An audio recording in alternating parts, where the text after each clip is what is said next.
अस्सलाम वालेकुम नाज़रीन, welcome back to my channel. आज की वीडियो का टॉपिक बताने से पहले मैं आपको बताता चलूं कि मैं इमिग्रेशन के हवाले से वीडियोस बनाता रहता हूं। मैं कोई इमिग्रेशन लॉयर नहीं हूं और इन वीडियोस में जो भी मालूमात मैं फ़राहम करता हूं वो मैं मुख्तलिफ़ पब्लिक डोमेन से हासिल करता हूं और हासिल करने के बाद आप तक पहुंचाता हूं। तो ये जो मालूमात आप तक पहुंचती हैं ये सिर्फ़ और सिर्फ इंफॉर्मेशन पर्पसेस के लिए होती हैं। ये किसी भी किस्म की कोई भी कानूनी एडवाइस या लीगल एडवाइस नहीं होती। अगर आपको आपके केस के हवाले से किसी भी किस्म के माहिराना मशवरे की ज़रूरत है तो आप यूएसए में मुकीम किसी भी इमिग्रेशन लॉयर से रब्ता कर सकते हैं। अब आते हैं आज के वीडियो के टॉपिक्स की तरफ। तो आज की वीडियो के टॉपिक्स जो हैं उसमें सबसे पहले नंबर पे हम जो बात करेंगे वो visa bulletin for April 2022 movements and analysis. Number 2 जो है वो फिस्कल ईयर 2022 में वीज़ा बुलेटिन की अब तक अप्रैल 2022 तक कितनी मूवमेंट्स हुई हैं और कौन कौन से कंट्रीज़ में कौन कौन सी वीज़ा कैटेगरीज़ में कितनी मूवमेंट्स हुई हैं। नंबर 3 वीज़ा बैकलॉग्स की सिचुएशन एज ऑफ मार्च 2022।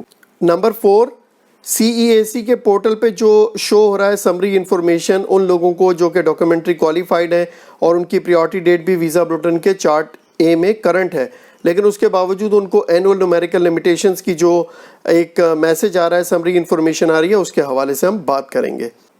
तो सबसे पहले वीडियो के पहले टॉपिक वीज़ा बुलेटिन अप्रैल 2022 के एनालिसिस और असेसमेंट के हवाले से बात करते हैं।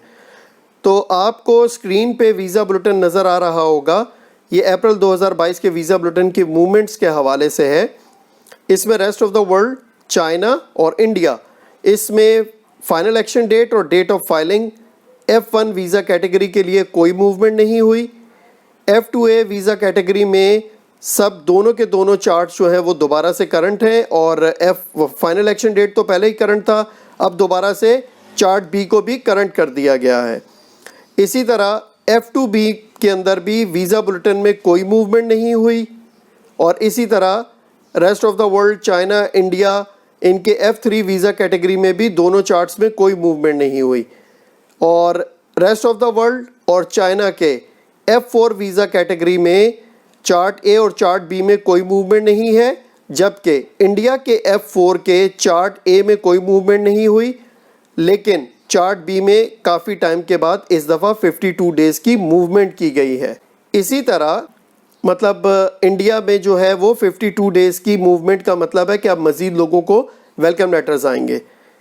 इसी तरह मैक्सिको और फिलीपींस के वीज़ा बुलेटिन में F1 फाइनल एक्शन डेट में मैक्सिको 115 दिन, जबकि डेट ऑफ फाइलिंग में मैक्सिको 30 डेज़ और फिलीपींस में दोनों चार्ट्स में कोई मूवमेंट नहीं है। F2A इन दोनों जगह पे मैक्सिको और फिलीपींस में दोनों चार्ट्स में करंट है। F2B मैक्सिको में फाइनल एक्शन चार्ट में 122 डेज़, जबकि डेट ऑफ फाइलिंग में मैक्सिको F2B 21 डेज़ की मूवमेंट और फिलीपींस में F2B बोथ चार्ट्स मतलब चार्ट ए और चार्ट बी में कोई मूवमेंट नहीं हुई। इसी तरह मैक्सिको F3 चार्ट ए और चार्ट बी में कोई मूवमेंट नहीं है और फिलीपींस F3 चार्ट ए में ज़ीरो मूवमेंट, जबकि चार्ट बी में 31 डेज़ मतलब मज़ीद वेलकम लेटर्स।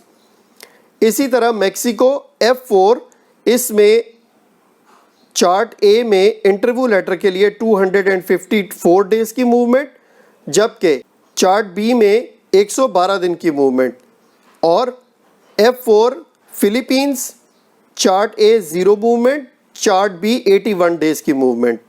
तो जैसा कि अभी हमने देखा कि इन वीज़ा बुलेटिन्स में जो बड़ी तेज़ी से जो है वो मूवमेंट्स हुई हैं रेस्ट ऑफ द वर्ल्ड और चाइना वगैरह को छोड़ के और इंडिया को भी, मैक्सिको और फिलीपींस के वीज़ा बुलेटिन्स के अंदर बहुत तेज़ी से मूवमेंट्स देखने में आ रही हैं गुज़श्ता कुछ महीनों से। तो F2A तो ऑलरेडी करंट चल रहा है।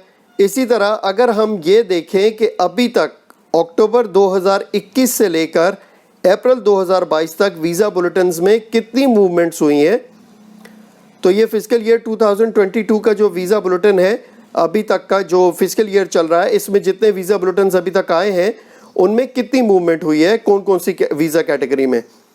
तो ये आपको स्क्रीन पे नज़र आ रहा होगा कि फिजिकल ईयर 2022 की ओवरऑल जो वीज़ा बुलेटिन की मूवमेंट्स हैं उसके हवाले से मैं आपको बताता चलूँ। रेस्ट ऑफ द वर्ल्ड में F1 में no movement, China F1 no movement, India F1 both charts, chart A chart B no movement. इसी तरह rest of the world China और India F2A visa category, chart A और chart B current चल रहा है। जबकि rest of the world China और India में F2B वीज़ा कैटेगरी में भी दोनों चार्ट्स के अंदर कहीं पे भी कोई मूवमेंट नहीं है। इसके बाद rest of the world China और इंडिया में F3 वीज़ा कैटेगरी में किसी भी जगह पर तीनों चार्ट्स के अंदर कोई मूवमेंट अब तक नहीं हुई 6 महीनों में। जबकि F4 वीज़ा कैटेगरी में rest of the world China और इंडिया में सब जगह पे कोई मूवमेंट नहीं है, सिर्फ इस दफ़ा इंडिया के चार्ट बी में जो कि डेट ऑफ फाइलिंग है, वेलकम लेटर का चार्ट है, उसमें 52 डेज़ की मूवमेंट हुई है 6 महीने के अंदर। उसके बाद अगर हम मैक्सिको और फिलीपींस को देखें कि गुज़श्ता 6 महीनों में यहाँ पर कितनी मूवमेंट्स हुई हैं। मैक्सिको में F1 फाइनल एक्शन डेट में 351 days, Mexico F1 date of filing welcome letter में 273 डेज़, फिलीपींस F1 के चार्ट ए और चार्ट बी में कोई मूवमेंट नहीं हुई। इसी तरह मैक्सिको और फिलीपींस का F2A जो है वो दोनों चार्ट्स में करंट। इसी तरह मैक्सिको और फिलीपींस का F2B वीज़ा कैटेगरी में मैक्सिको के चार्ट ए जो कि इंटरव्यू चार्ट होता है उसमें 292 डेज़, जबकि चार्ट बी जो कि वेलकम लेटर का चार्ट है उसमें 203 डेज़ की मूवमेंट हुई है F2B वीज़ा कैटेगरी में। जबकि फिलीपींस के F2B में दोनों चार्ट्स के अंदर कोई मूवमेंट नहीं हुई। इसके बाद F3 वीज़ा कैटेगरी में मैक्सिको चार्ट ए उसमें 123 डेज़, जबकि चार्ट बी 174 डेज़ की 6 महीने में मूवमेंट हुई है। और फिलीपींस के F3 के चार्ट ए में ज़ीरो मूवमेंट, जबकि चार्ट बी में 31 डेज़ की मूवमेंट हुई है। उसके बाद आते हैं जनाब F4 वीज़ा कैटेगरी की जानिब। तो F4 वीज़ा कैटेगरी में मैक्सिको के अंदर अब तक की जो है टोटल मूवमेंट्स वो 327 डेज़ की चार्ट ए जो कि इंटरव्यू लेटर का चार्ट है, और इसी तरह चार्ट बी जो कि डेट ऑफ फाइलिंग का चार्ट है वेलकम लेटर का, उसमें F4 वीज़ा कैटेगरी मैक्सिको में 570 डेज़ की मूवमेंट हुई है 6 महीने के अंदर। और इसी तरह फिलीपींस के चार्ट ए F4 में ज़ीरो मूवमेंट, जबकि चार्ट बी में 81 डेज़ की मूवमेंट। अब ये जो चार्ट बी हैं जितने भी, इसका मतलब होता है कि मज़ीद लोग डॉक्यूमेंट्री क्वालिफाइड होंगे जितना टाइम भी एनवीसी डॉक्यूमेंट्स को रिव्यू करने में लेगा। तो उसको अगर देखें वो मूवमेंट के हवाले से कि ज़ीरो मूवमेंट है, तो मोस्टली जगह पे रेस्ट ऑफ द वर्ल्ड और चाइना और इंडिया वगैरह में जो ज़ीरो मूवमेंट रही उसका रीज़न ही ये था कि उन्होंने डेट्स को बेसिकली होल्ड किया हुआ था। होल्ड करने का मकसद ये था कि वो जो एक बैकलॉग ऑलरेडी उनके पास एग्जिस्ट करता था वो उसके ऊपर वर्किंग कर रहे थे और उसको कोशिश कर रहे थे कि एज़ सून एज़ पॉसिबल और एज़ मच एज़ पॉसिबल ज़्यादा ज़्यादा वीज़ा नंबर्स देकर उसको टैकल किया जाए। तो उन्होंने क्या किया कि जब ये सारी की सारी मूवमेंट चलती रहीं तो इस दौरान उन्होंने डेट्स को तो होल्ड कर लिया, लेकिन अगर हम देखें तो गुज़श्ता 6 महीने में बड़ी रैपिड मूवमेंट्स हुई हैं दिसंबर 2021 से लेकर, वैसे तो अक्टूबर से ही लगा लें क्योंकि बीच में वीज़ा बुलेटिन में कोई मूवमेंट नहीं भी हुई, तो अगर हम दिसंबर से भी लगाएं तो अक्टूबर 2021 से लेकर अभी तक अप्रैल 2022 तक मैक्सिको और कुछ मूवमेंट जो है वो फ़िलीपीन के वीज़ा बुलेटिन में हुई हैं।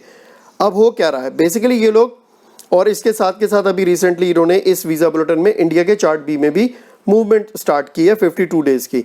तो हो क्या रहा है, ये रहा है कि इसका मतलब है कि ये ऑलमोस्ट अपने इन कंट्रीज़ के अंदर बैकलॉग के एंड पर हैं, या फिर इन कंट्रीज़ को क्योंकि मोस्टली जो है वो फ़िलीपींस और मैक्सिको काफ़ी पीछे हैं इन कैटेगरीज़ में, तो शायद उनको थोड़ा सा आगे लाने की कोशिश की जा रही है और उनका वेट टाइम कम करने की कोशिश की जा रही है।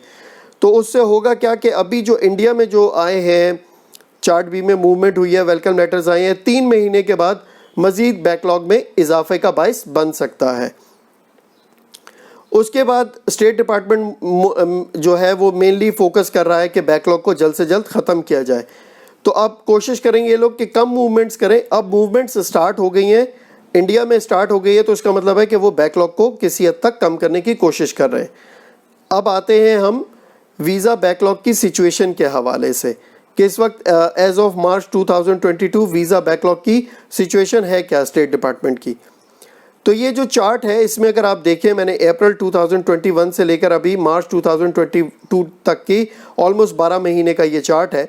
तो इसके मुताबिक आप देख सकते हैं कि कितने ज़्यादा बीच में जो मूवमेंट्स हुई हैं, उसके बाद से नवंबर में, फिर उसके बाद ये अक्टूबर में शायद मूवमेंट्स हुई थी और नवंबर में कुछ DQs आए थे, फिर उसके बाद दिसंबर में कम आए, फिर जनवरी में कम आए, लेकिन फ़ैब में वो नज़र आ रहा है अब जो गुज़श्ता मूवमेंट्स हुई थी कि 24,747 DQ लोग ऐड हुए, 464 का 120 का बैकलॉग बना, उसमें से 27,454 को इंटरव्यू दिए, 436,666 का बैकलॉग बचा फ़ैब के महीने में।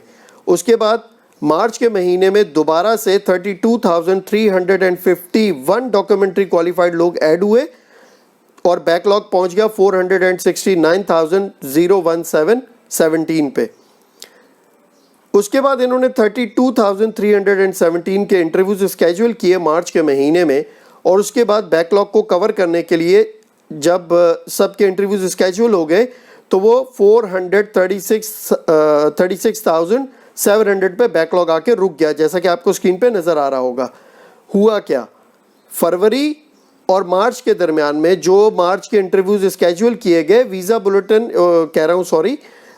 बैकलॉग के अंदर कोई खातिर ख्वाह कमी तो पेश नहीं आई, क्योंकि आपके पास दोबारा से जो डॉक्यूमेंट्री क्वालिफाइड लोग आ रहे हैं, और वो उल्टा बैकलॉग कम होने के बजाय 4 लोग मज़ीद ऐड हो गए और 436,700 पे पहुंच गया वो। अगर हम एवरेज देखें तो एवरेज इस वक्त जो DQ लोग ऐड हो रहे हैं मंथली बेसिस पे वो 24,794, जबकि अगर बैकलॉग की सिचुएशन देखी जाए मंथली बेसिस पे तो 502,063। इसी तरह मंथली जो एवरेज है स्केजुअल इंटरव्यूज़ की वो 27,527, और एवरेज बैकलॉग की सिचुएशन मंथली बेसिस पे 474,536 है।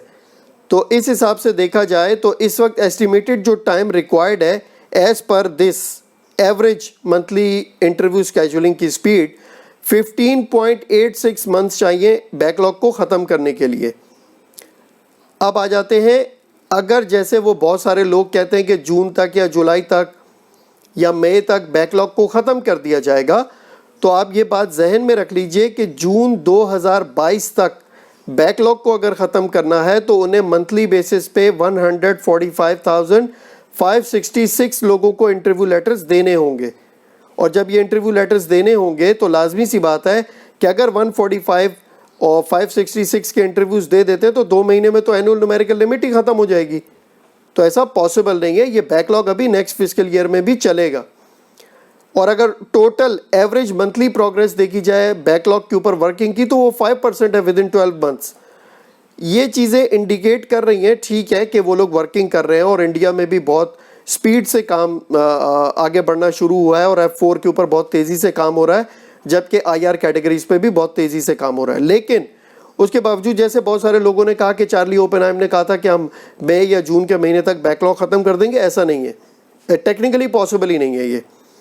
तो जैसे ही थोड़ा सा बैकलॉग देखें अभी कम हुआ है तो वीज़ा बुलेटिन में मूवमेंट्स आहिस्ता आहिस्ता स्टार्ट हो गई हैं। अब आते हैं हम जो CEAC के पोर्टल पे जो समरी इन्फॉर्मेशन आ रही है एनुअल न्यूमेरिकल लिमिटेशंस के हवाले से, उसके अंदर बाकायदा जो लोगों को नज़र आ रहा है कि वो लोग डॉक्यूमेंट्री क्वालिफाइड भी हैं, चार्ट ए में वीज़ा बुलेटिन के करंट भी हैं और अपने इंटरव्यू का वेट कर रहे हैं, तो उनको ये मैसेज आ रहा है। और मैं पिछली गुज़श्ता 2 वीडियोज़ में ये बात कह चुका हूँ कि ये सिस्टम ग्लिच है, सिस्टम एरर है। अच्छा, ये सिस्टम एरर का वाज़ेह सबूत क्या है? सिस्टम एरर होने का वाज़ेह सबूत या ग्लिच होने का, इस चीज़ का ग्लिच होने का वाज़ेह सबूत इस बात में है कि वीज़ा बुलेटिन के अंदर अब भी मूवमेंट्स हो रही हैं, डेट्स आगे बढ़ रही हैं।